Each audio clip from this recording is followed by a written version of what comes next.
नमस्कार मंडळी, पुन्हा एकदा स्वागत आहे तुमचं कोर टू वेब पॉडकास्ट सिरीजमध्ये.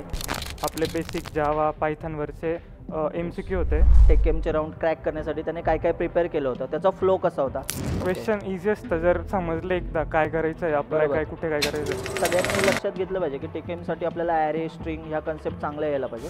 सकाळी 4:30ला कॉल येतो TPO सरांचा की तुझा आज इंटरव्ह्यू आहे. DBMS पण त्यांनी SQLच्या क्वेरीज खूप विचारल्या त्यांनी मला. ओके. तर मी एक तो क्वीजवाला दाखवला त्यांना. ते त्यांना आवडला तो थोडा, आणि ते म्हणे हा नाही म्हणे कोड. म्हटलं हा आहे, म्हटलं मी तुम्हाला ड्राय रन करून दाखवतो. त्याच्यात पण मी फंक्शन लिहिलं होता आणि व्हॅल्यू पास नाही केला होता. म्हणजे व्हॅल्यू कसं पास करेल. लास्ट पेपर संपला तेव्हा OL आलं होतं. मग आता तू काय सजेस्ट करशील, म्हणजे आता एखादा टेकएमसाठी प्रिपेअर करतोय व्यक्ती, तर तू त्याला काय की पॉईंट सांगशील की प्लस DSA पण त्यांनी थोडंफार विचारलं होतं मला. मर्ज सॉर्ट विचारलं होतं मला. मी थोडं एक्सप्लेन केलं त्यांना. तुम्हाला टेक्निकल येते पण ॲप्टिट्यूडच क्लिअर नाही झाले तर मग ते निघतच नाही. सुपर एक्सच्या आधी प्रोजेक्ट्स म्हणजे कधी केले होते, पण त्या लेवलचे तसं ॲप्टिट्यूड क्लिअर नाही झाली तर काहीच होत नाही. पुढच्या राऊंडला जातच हां, तर समोरच्याला मोठं आन्सर पाहिलं का छोटं आन्सर पाहिलं हे जर आधी समजलं ना, आपल्याला कसं कळणार. म्हणजे तू तुझ्या पर्स्पेक्टिव्हने कसं बघतो की. नमस्कार मंडळी, पुन्हा एकदा स्वागत आहे तुमचं कोर टू वेब पॉडकास्ट सिरीजमध्ये. आज टेक महिंद्रा कंपनीबद्दल टेक्निकल इंटरव्ह्यू राऊंड कसे झाले आणि त्याबद्दलची सगळी इन्फॉर्मेशन देण्यासाठी आपल्यासोबत आहे दर्शन जैन. दर्शन JSPM कॉलेजमधनं शिकलेलं आहे आणि त्याने हे राऊंड क्रॅक करण्यासाठी, टेकएमचे राऊंड क्रॅक करण्यासाठी त्याने काय काय प्रिपेअर केलं होतं, त्याचा फ्लो कसा होता, जेणेकरून ह्याचाच फ्लो फॉलो करून आपणही टेकएम कंपनी क्रॅक करू शकतो. सो चला, इथून पुढच्या सगळ्या गोष्टी आपण ऐकूया दर्शनकडून. हॅलो दर्शन. नमस्कार. नमस्कार सर, सगळ्यात आधी जानेवारीमध्ये कंपनी आली होती. ते सगळं फॉर्म फिल केलं. नंतर ॲप्टिट्यूडसाठी होतं, तर ते JSPM ताथोडेला ॲप्टिट्यूड झाली. तर ॲप्टिट्यूडचं तर मी पहिलेपासून प्रिपेअर केलं होतं आणि ते म्हणजे चांगले गेले. त्याच्यानंतर ॲप्टिट्यूड क्लिअर झाल्यानंतर ज्यांची क्लिअर झाली त्यांना एसे होता, एक फोटो दिलेला राहायचा. त्या फोटोवर तुम्हाला 100-150 वर्ड्समध्ये एक एसे लिहायचा आहे. पण ज्याची ॲप्टिट्यूड क्लिअर झाली तोच ते एसे त्याला यायचा. ओके. म्हणजे ॲप्टी मधनं पण बाहेर पडू डायरेक्ट. काय टाईपचे क्वेश्चन होते पण ॲप्टी मध्ये सगळे म्हणजे क्वांटिटेटिव्ह सगळे, म्हणजे आपले इंग्लिश सगळं टेक्निकल नाही, टेक्निकल नव्हते सगळं त्यात ते होतं. त्यानंतर ते एसे लिहिला, त्याचा लगेच रिझल्ट आला. त्याच्यानंतर मग कोडिंग सारखी, म्हणजे त्याच्यात MCQ पण होते आणि कोड्स पण होते. तर त्याच्यात कम्प्युटर नेटवर्क्स, नंतर मग ऑपरेटिंग सिस्टीम, आपले बेसिक जावा पायथनवरचे MCQ होते आणि 2 कोड होते. ते टोटल किती ॲप्टी क्वेश्चन होते, म्हणजे मल्टिपल चॉईस क्वेश्चन असते, किती होते ते त्या राऊंडला? म्हणजे पर ते सेक्शन्स होते CN. पण टोटल 10 काहीतरी होते. अच्छा, मला पण आठवत नाही. ओके. नाही, ठीक आहे. म्हणजे हे क्वेश्चन होते हे तर आहे की टेक्निकल पण होते. ते इझी होते, जास्त काय हार्ड नव्हतं ते. आणि त्यानंतर 2 कोड होते, ते मॉडरेट, म्हणजे इतके हार्ड नव्हते. एक अरेवर आला होता. राऊंडला कनेक्टेड होते. दोघी कोडिंग. ओके. त्याचे टेस्ट केस होते, ते दोघी माझे रन झाले होते. काय कोड होते तरी टेंटेटिव्ह आठवतं? एक अरेचा होता आणि एक स्ट्रिंगचा होता. अरेचा इझी होता, स्ट्रिंगचा पण ते मॅनिप्युलेट करून ते काहीतरी करायचं होतं. मला एक आठवत नाही. लँग्वेज वगैरे असं काही प्रेफरन्स आपलाच होता? आपण कोणत्या पण लँग्वेज मध्ये करू शकतो. ओके. म्हणजे सगळ्यांनी हे लक्षात घेतलं पाहिजे की टेकएमसाठी आपल्याला ॲरे स्ट्रिंग ह्या कन्सेप्ट चांगल्या यायला पाहिजे. कारण बरेच टेकएमच्या इंटरव्ह्यूमध्ये तुम्ही बघाल की कॉमन क्वेश्चन आहेत, ते ॲरे आणि स्ट्रिंगवरच क्वेश्चन आहेत. सो त्यावरती हँड्स ऑन असला पाहिजे. क्वेश्चन इझी असतं जर समजलं एकदा काय करायचं आहे आपल्याला, काय कुठे काय करायचं आहे, तर लगेच रन होतं. ते झाल्यानंतर मग थोड्या दिवसांनी आम्हाला TPO सरांनी सांगितलं की सिलेक्शन झालंय. नंतर कन्व्हर्सेशन राऊंड होता. त्यात ते सेंटेन्स दिलेलं असतं किंवा ते बोलता, आपण त्याला बोलायचं. बरोबर. तो पण क्लिअर झाला. त्याच्यानंतर मग इंटरव्ह्यूला सांगितलं की 8 ते 6 मध्ये कधी पण होईल. पण असं झालं इंटरव्ह्यूला की सकाळी 4:30ला कॉल येतो TPO सरांचा की तुझा आज इंटरव्ह्यू आहे. पहाटे? म्हणजे पहाटे 4:30ला. तर मी तर म्हटलं जाऊ आता झोपून घेतो पहिले. नंतर प्रिपेअर केलं होतं, ते माहीत होतं की इंटरव्ह्यू आहे, तर मी म्हटलं झोपून घेतो. 10-10:30ला इंटरव्ह्यू होता काहीतरी. तर मग गेलो इंटरव्ह्यूला. तिथं कंपनीमध्ये इथं शारदा सेंटरला. ओके. नळ स्टॉपला. तर तिथं आधी गेलो, तिथं मुलं बसले होते.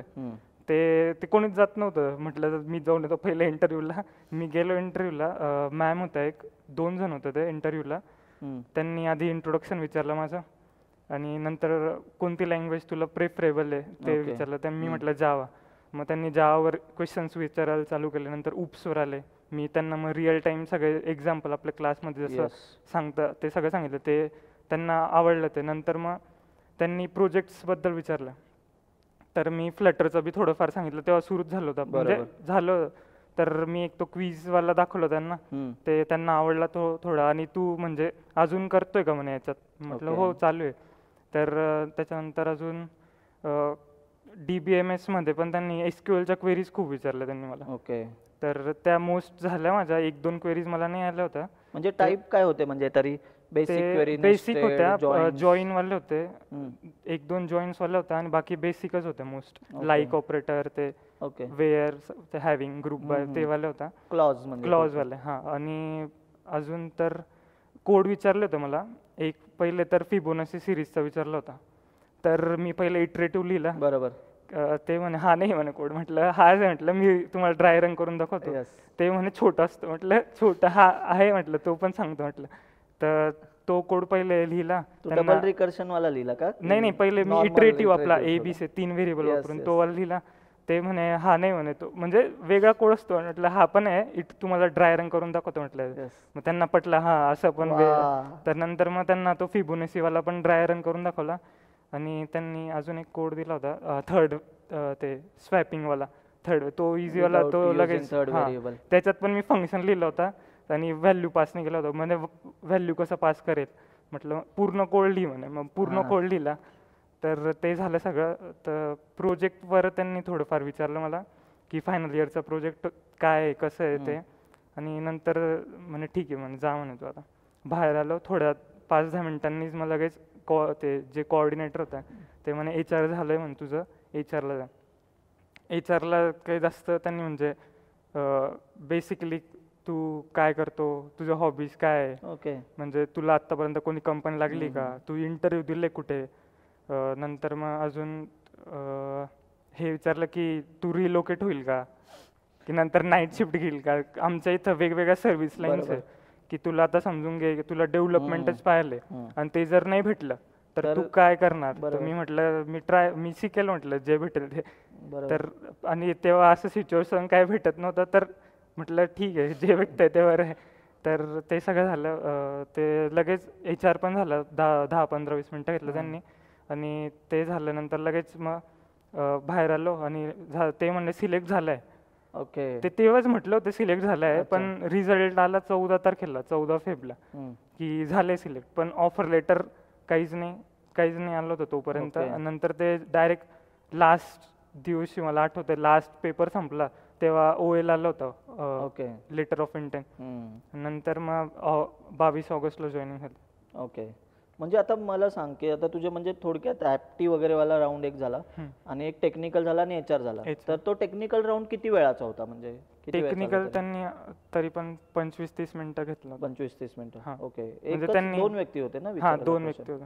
ओके. म्हणजे आता तू मला सांग की आता त्यांनी ज्या पद्धतीने तुला क्वेश्चन केलेत, तर कुठले कुठले टॉपिक असे होते की ज्याच्यावरती जास्त क्वेश्चन तुला विचारले गेले, म्हणजे जसं OOPचा कन्सेप्ट OOP. हां, अजून काय असं होतं त्याच्यामध्ये की ज्याच्यावर फोकस करायला पाहिजे? एक तर OOP आणि त्याचे एक्झाम्पल्स. नंतर मग कोड्स, बेसिक कोड्स तरी आपल्याला यायला पाहिजे, पॅटर्नचे कोड्स, की लॉजिक ते चेक करता किती म्हणजे दिलंय आणि काय लिहितो काय तो, बरोबर, ते चेक करता. नंतर SQL मध्ये पण ते कन्सेप्ट पण यायला पाहिजे, थेरोटिकल आणि क्वेरीज पण थोड्याफार तरी म्हणजे लिहितं तरी यायला पाहिजे, काय तरी काय करता यायला पाहिजे.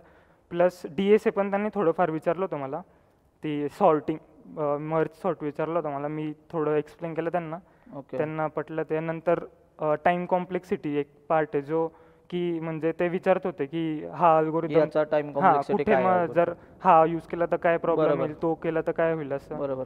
आणि बस अजून टेक्निकल ह्या गोष्टी तर फोकस करायला पाहिजे. जे बेसिक आहे सगळं, हे बेसिक आहे, सगळ्यांनाच करायला पाहिजे. आणि प्रोजेक्ट्सवर पण थोडा भर दिला पाहिजे की तुमचा प्रोजेक्ट तुम्ही केलाय तर त्यातलं तुम्हाला माहिती पाहिजे का तुम्ही काय केलंय आणि काय रोल आहे तुमचा, प्लस की ते कुठे इम्प्लिमेंट केलंय, काय यूज केलंय, टेक्नॉलॉजी. आता मला ते जावा FX काय यूज केलं त्यांनी विचारलं होतं.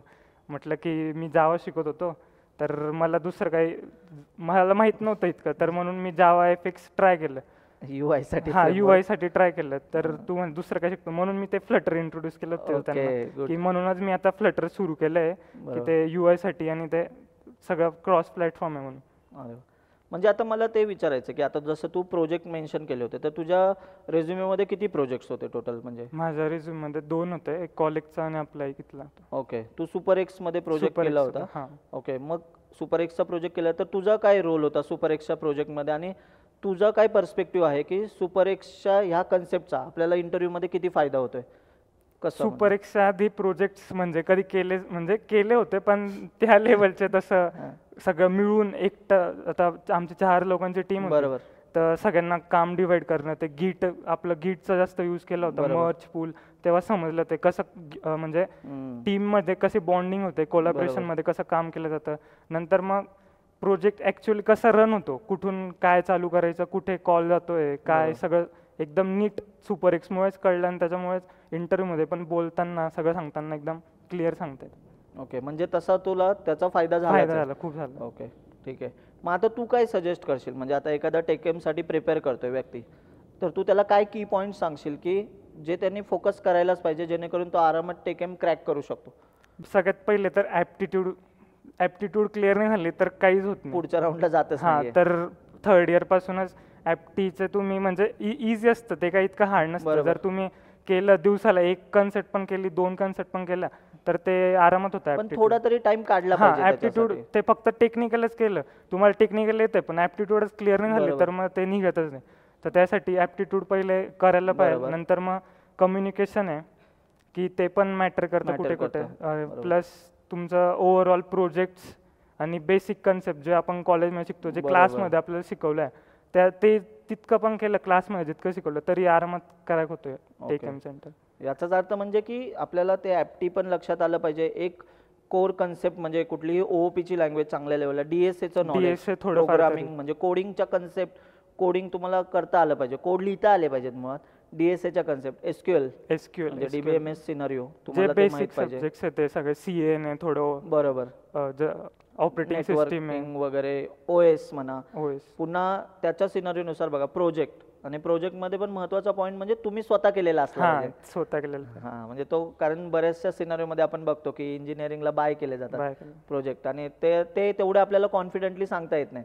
सो प्रोजेक्ट स्वतःहून करणे गरजेचं आहे. सो गुड, म्हणजे हे पॉईंट जर केले तर टेकेम हे आरामात आरामात. क्रॅक करू आणि मी शकतात. वेगवेगळे अजून इंटरव्ह्यू दिले होते, तर मला थोडा एक्सपिरियन्स होता की काय. Okay. आणि सगळ्यात पहिले इंटरव्ह्यूअरला समजणं सगळ्यात मोठं काम असतं, कारण की समोरच्याला मोठं आन्सर पाहिलं का छोटं आन्सर पाहिलं, हे बरोबर. जर आधी समजलं ना तर म्हणजे इझी पडतं. जर त्याला 1 लाईन म्हणजे थोडक्यात पाहिलं, त्याला इंटरेस्ट नाही आहे जास्त मोठं बरोबर. ऐकण्यात, तर आपण जर त्याला मोठं ऐकत बसलो तो बोर होतो, बरोबर. त्याला काही घेणं देणं नाही राहत. आणि प्लस जर आपण तेव्हाच जे पहिले समजलं इंटरव्ह्यूअरला काय पाहिलंय एक्झॅक्ट, म्हणजे त्याचं माइंडसेट कसं आहे, तर आपल्याला इंटरव्ह्यू क्रॅक करायला थोडं इझी पडतं. पण मला ह्याच्यावरच कनेक्टेड एक क्वेश्चन विचारायचा की आपल्याला कसं कळणार, म्हणजे तू तुझ्या पर्स्पेक्टिव्हने कसं बघतो की एखाद्या फ्रेशरने कसं कळून घ्यावं की इंटरव्ह्यूअरला मला शॉर्टमध्ये आन्सर द्यायचं आहे आणि किंवा मला लॉंग आन्सर द्यायचे त्याचे, तर ते आपल्याला कसं करणार? मी म्हणजे आधी माझे 2-3 इंटरव्ह्यू, म्हणजे खूप सारे इंटरव्ह्यू झाले माझे, तर मी बघतो म्हणजे इंटरव्ह्यूचं रिॲक्शन्स काय आहे त्याच्यावर, Okay. की मी जर एकदम मोठं आन्सर दिलं तर तो काय इफेक्ट करतो, तो स्टॉप करतोय का मला मध्येच. ओके, तर मग मी ते